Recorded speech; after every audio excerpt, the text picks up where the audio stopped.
Eurogold is driven by being the best civil engineering contractor in the Northwest, ensuring its clients are given the highest level of service that they deserve. Eurogold work in a wide range of industry sectors, including house building, highways, commercial and industrial build.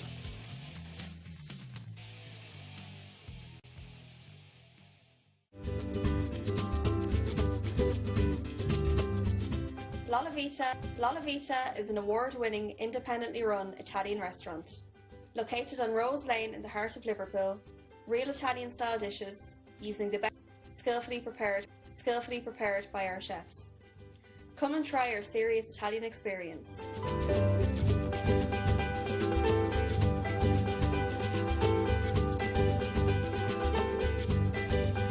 Supreme Upholstery Limited is a manufacturer of quality bespoke upholstered furniture. Come along with your ideas for that perfect sofa to fit your home and let Supreme bring your ideas to fruition. We also offer a service to the contract market, including large hotel groups and small family-run business.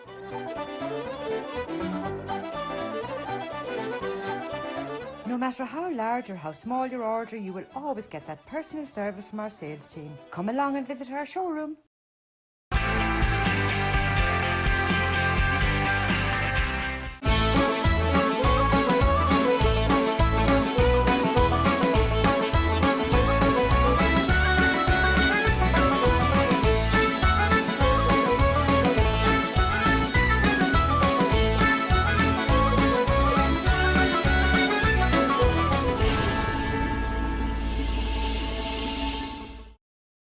Hello everyone and welcome to the show. This week we'll be meeting John Fitzgerald from the Birmingham Irish Centre and we'll be chatting to him about his life and times and his involvement with the centre. But first up, we're off to Northampton to celebrate Bloomsday and the life and times of James Joyce. We'll also be visiting his daughter's grave, Lucia Anna Joyce. Jerry Malumbi and friends put on a wonderful celebration of history, storytelling and a good song or two. Alive, alive, oh, alive, alive, oh, crying cockles and mussels, alive, alive, oh. Peter, of course this celebration has been going on quite a long time. Yes, well I'm a local lad, so I know these areas, and in 2004 I was informed that Lucia was buried here, and we agreed to organise a Bloomsday by her graveside. Yep. And we've been doing it ever since 2004, and this is the 18th year we've been doing it, and we're getting an increasing interest because of the book, because of the family, and because of the connection of this area. There's a lot of Irish buried all around here. Donald Macaulay is buried over there, the woman who shot Mussolini is buried over there.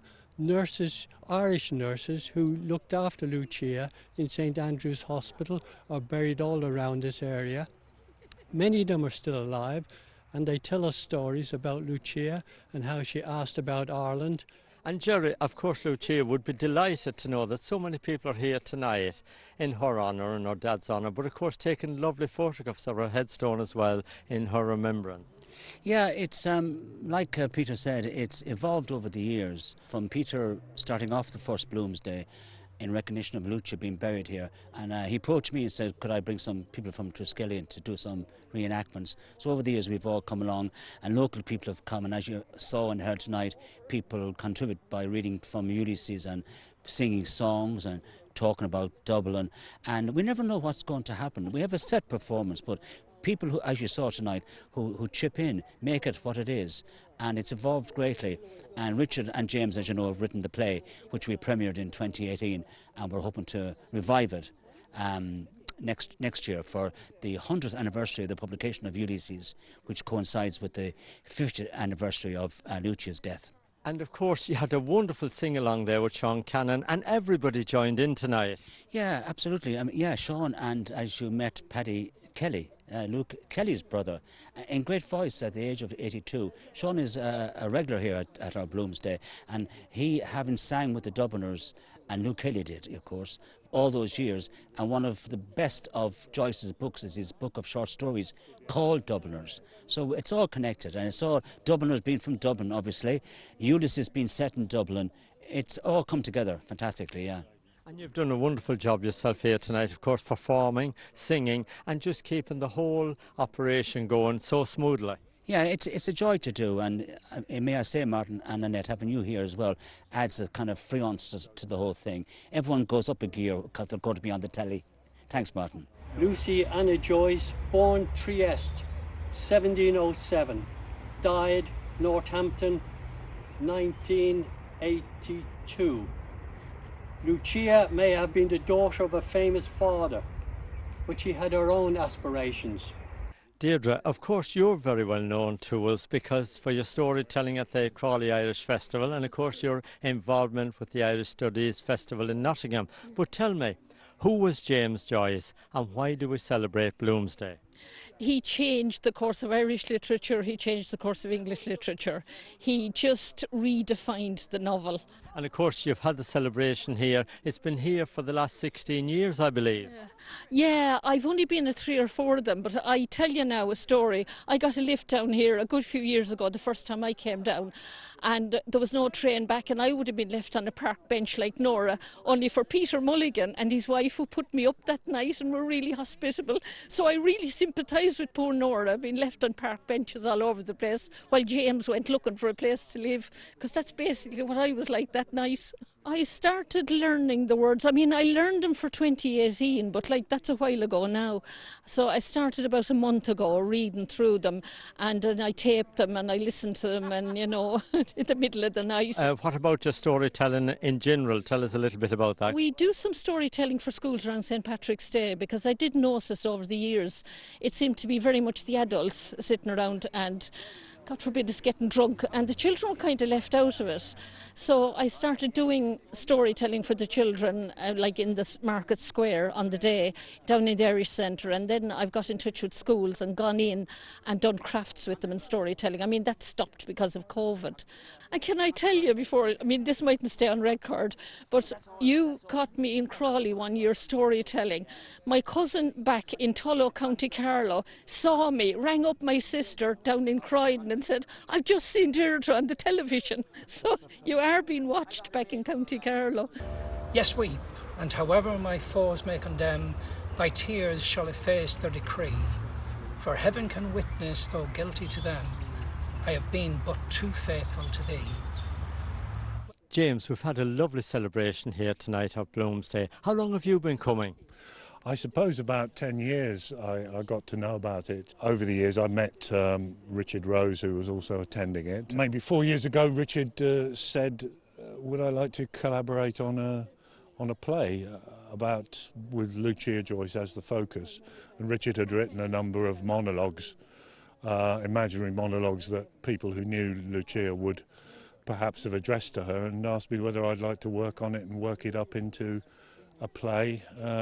So we took it from there, and I did wrote some connecting scenes and introduced a couple of other characters till we had about an hour-long drama. We thought a more structured centrepiece would be a good idea. So 3 years ago, 2018, we did it, and we're hoping to do it again next year, which will be the 40th anniversary of Lucia's death. So we should be doing it again then. And it's pretty effective when you get the characters costumed, and we have Samuel Beckett in it, and Nora Barnacle, Joyce's wife, and Frank Budgeon, and people like that. So it worked pretty well. Yeah. And so I'm going to read a passage now which is from the biography of Lucia, written by Carol Floyd Schloss from the United States. It's the only substantial work on Lucia's life. And the passage I'm going to read is about Lucia entering a dance competition in Paris. Well, a bit like James, I've been coming for a number of years, and traditionally everybody's read something, so I've read odd bits of poetry, some from Joyce and some from other Irish writers occasionally. And then I had an idea about what it must have been like for Lucia to be separated from so many people who meant so much to her, from her father, obviously, her mother, from Sam Beckett, who she's reportedly had a long and unfulfilled relationship with, and from one of her dancing friends, a lady called Kathleen Neal, who was often referred to as Kitten. So I imagined what it would have been like for her trying to make contact with these people. And it occurred to me, often if you go to a cemetery like this, you will find people who are talking to people in the graves. You know, they're talking to their dead spouse or their relative, whoever it is. And I thought, well, why shouldn't that work both ways? Wouldn't it be nice if there was a communication between Lucia and these people who meant so much to her? So we had this kind of idea of this fiction of these people visiting Lucia, but having written letters to her, saying things that they should perhaps have said to her while she was alive. So I'm working with James, who's a very experienced playwright.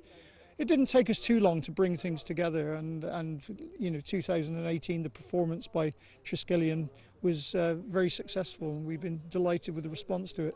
She died of a fever, and no one could save her, and that was the end of sweet Molly Malone. Now her ghost wheels her barrow through the streets broad and narrow, crying cockles and mussels, alive, alive, alive. Sean, great to see you there giving us a few great songs. Oh, it's a pleasure. You know, it's a memory from 2 years ago. We were here before. Do you do much singing down around Coventry in this area at the moment? No, I wish we had. But of course, COVID has killed all the music and catering, and it's a sorry state. But normally, if we didn't have the virus, would you be out singing? Oh, I would. Yeah, I'm getting very hoarse because I'm not using that muscle anymore. And Paddy, of course, you've got a great voice. Of course, you're the brother of the late Luke Kelly, yeah. Yes, unfortunately, poor Luke passed away on January the 31st, 1984, at the age of 43 years of age. But he left what you call Luke's legacy. Yeah. And we miss him dearly, even after all these years. And I do recall Sean, when he was ill and wasn't able to perform, Sean took his place in the Dubliners, and we've become big friends ever since, because I've moved to Coventry back from Dublin, and we've met up again after a long time. And Sean, it's great to know that you keep the friendship, you guys, you know, that you played together, done so much together in your early years. Well, the cement is the music. It keeps us all together. Well, listen, lovely to meet you both tonight. One last time. No, they never no more will I play the wild rover. No, never no more.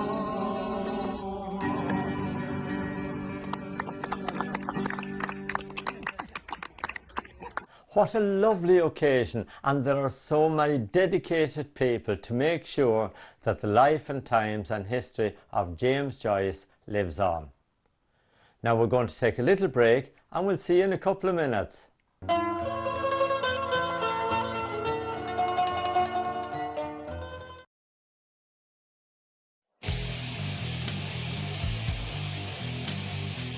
Eurogold is driven by being the best civil engineering contractor in the Northwest, ensuring its clients are given the highest level of service that they deserve.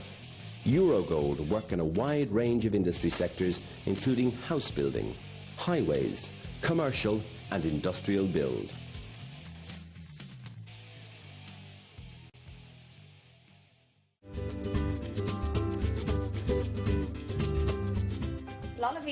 La Vita is an award-winning, independently run Italian restaurant. Located on Rose Lane in the heart of Liverpool, real Italian-style dishes using the best skillfully prepared by our chefs. Come and try our serious Italian experience.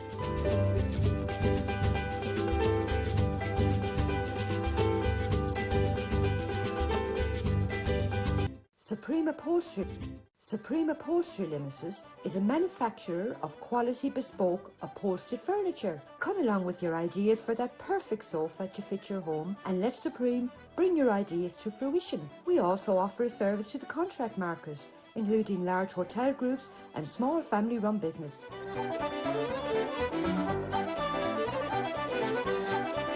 No matter how large or how small your order, you will always get that personal service from our sales team. Come along and visit our showroom.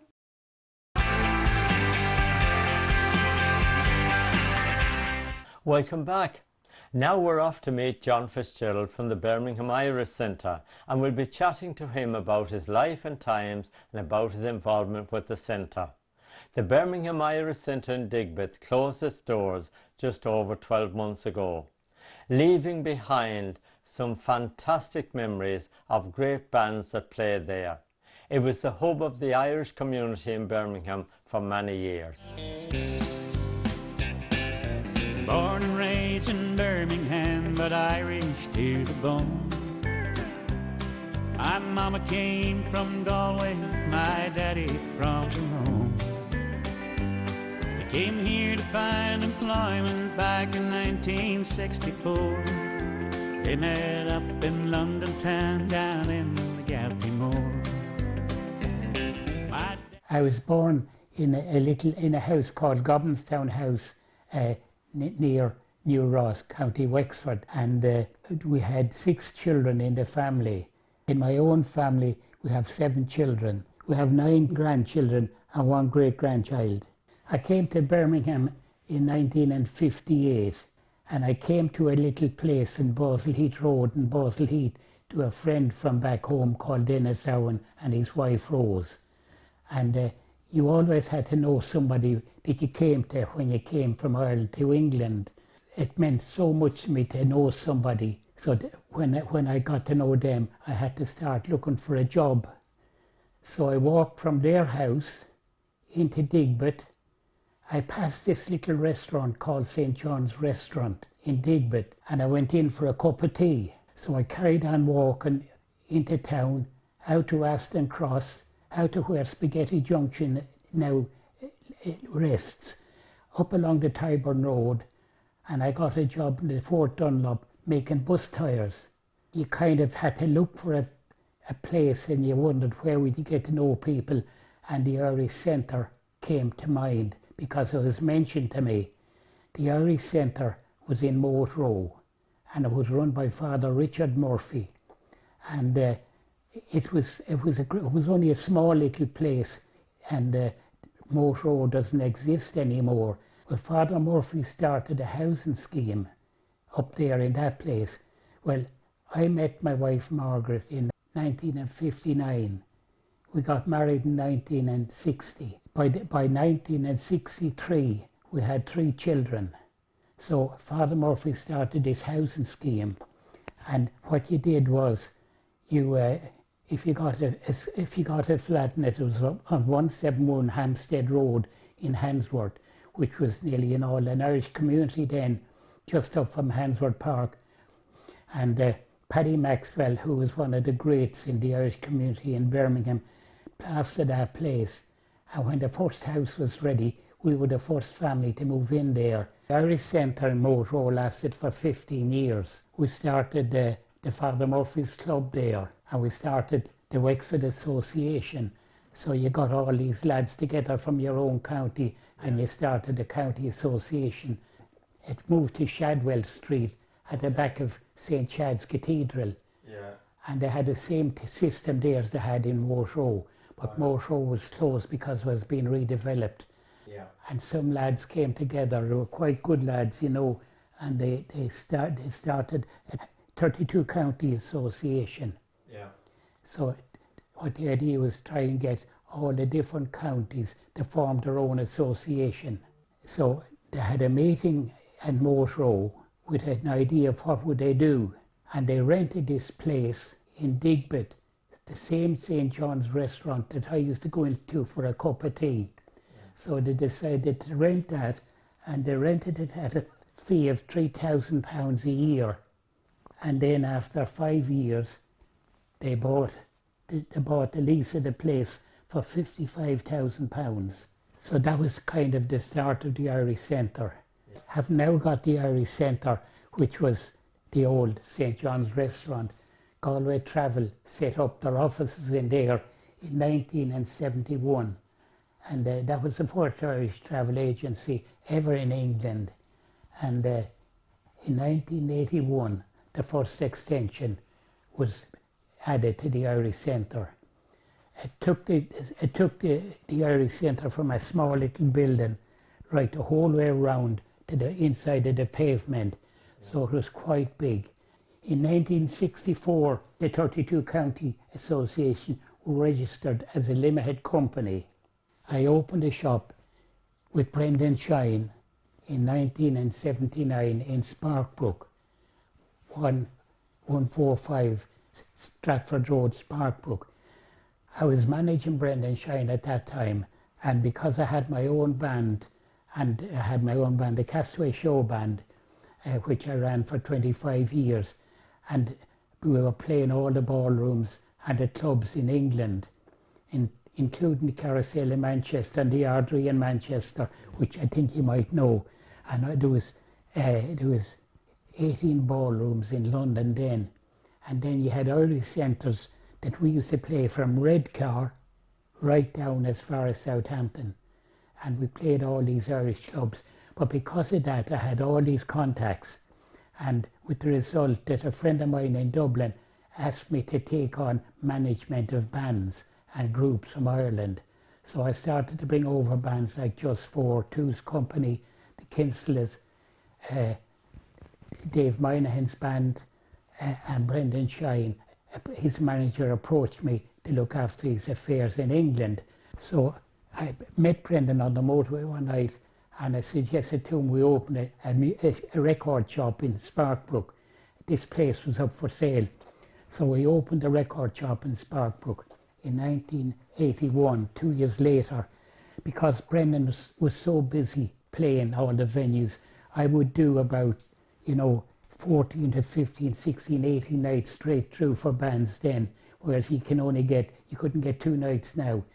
And so I let Brendan go his own way, and I've moved my shop into the Irish Centre in Digbit. And that was the beginning of minstrel music in the Irish Centre. There was a lot of activities taking place, so it was much improved from what it had been.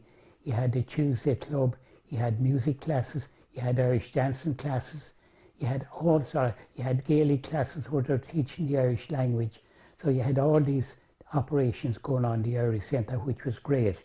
And it gave something for people to go to. The second extension was added to the Irish Centre in 1990 at a cost of $350,000. When that was being done, I ran my shop from a porta cabin outside the front door, which there's a photograph of it there, it was only a double porta cabin with the workers on the top one, and I had a shop underneath.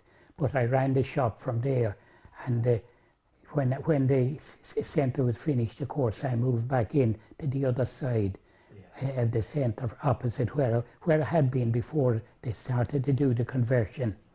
And the whole thing was great, because now you had 4 rooms in the Irish Centre. You had the Leinster, Munster, Ulster and Connacht suites. From 1984 to 1993, I ran a Midlands Irish Festival, which went on for maybe Wednesday or Thursday, right through to Monday night. And Brendan Shine closed all those festivals, and the biggest crowd was ever in the centre was on a Monday afternoon for Stockton's Wing, 1,150 people. A lot of this was thanks to the second generation who gave it great support. And so what tended to happen when you opened the doors, the mums and dads came in. The pubs were open until 11 o'clock then, and when the pubs closed, the second generation, the kids all suddenly arrived outside the Irish Centre. So you would have a queue going right around from the side of the centre around to the front door. From 2002 to 2018, I ran the Minstrel Music Charity Night. In 2001, a receiver was appointed I was in my shop and I remember Dermot Hegarty was upstairs in the office doing some bookings, and he came down to me and he said, the receiver's in. So the place went into liquidation, was liquidated, went into receivership in 2001. And of course, when that happened, Galway Travel were finished. The Irish Centre was gone. The committee had all to resign. And because I had resigned all my positions 3 years earlier, my shop wasn't affected. So that was the only thing that was intact when I went into receivership. And it was very sad. But then they formed a new committee, and I got a loan from the Irish government. The Owens family, Westbourne Leisure, took over running the Irish Centre. They added so much to it, it was really built it up again. Suddenly one day they came in and told me that the centre was closing. I had 3 months' notice, so I started a sale and I handed in my keys to Paul Owens on the 6th of January 2020. We celebrated the 50th anniversary of the Irish Centre, and I did the 40th anniversary of Minster Music. But on the 50th anniversary of the Irish Centre, I had Mike Denver, Brendan Shine and Bob Brawley. And on the 40th anniversary, I had the same line-up of minstrel music. So kind of, there were some great nights in it. Sadly, it's all history. It was lovely meeting John and chatting to him about his life and times. John has got so much history about the Irish community and all things Irish in Birmingham. It was a pleasure to meet him, and I can't wait to get back to meet him again and find out some more history. Well, that's the end of the show for this week. Henry McGlade is back with us next Thursday evening with his show from County Mayo at 7 p.m. and we're here with the Irish in the UK at 7:30. Until then, bye-bye.